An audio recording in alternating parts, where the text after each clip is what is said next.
പ്രിയമുള്ള സഹോദരങ്ങളെ, പ്രഭാതവന്ദനം.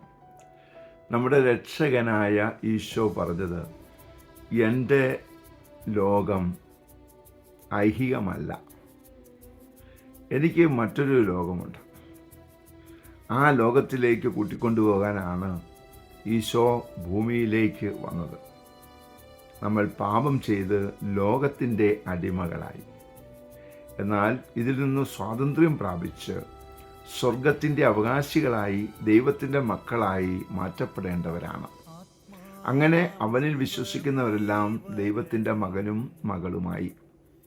അതുകൊണ്ടാണ് നമ്മൾ പറയുന്നത്, നമ്മൾ ഈ ലോകത്തിന് മരിച്ച് ഈ ലോകത്തിൽ ജീവിക്കുന്നവരാണ് എന്ന്. ഇപ്പോൾ നമ്മൾ ചിന്തിക്കുകയാണ്, ആരാണ് അവിടെ വലിയവൻ? നമ്മുടെ ഒരു അവസ്ഥ അതാണല്ലോ. എവിടെ ചെന്നാലും ആരാണ്?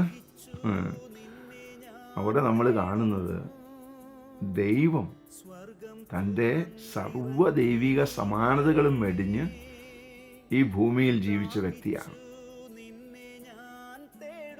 അങ്ങനെ മറ്റുള്ളവരെ സെർവ് ചെയ്ത് വലിയവരാകാൻ ആണ് അവൻ പഠിപ്പിച്ചത്.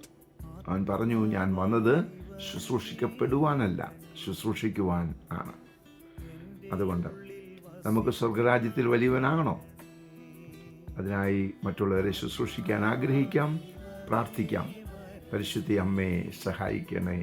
വിശുദ്ധ യോസേപ്പ് പിതാവേ, ഞങ്ങൾക്ക് വേണ്ടി പ്രാർത്ഥിക്കണേ. പരിശുദ്ധാത്മാവേ, എഴുന്നള്ളി വരണേ. പരിശുദ്ധ പരമ ദിവ്യകാരുണ്യത്തിന് എന്നേരവും ആരാധനയും സ്തുതിയും പുകഴ്ചയും ഉണ്ടായിരിക്കട്ടെ. ആമേൻ.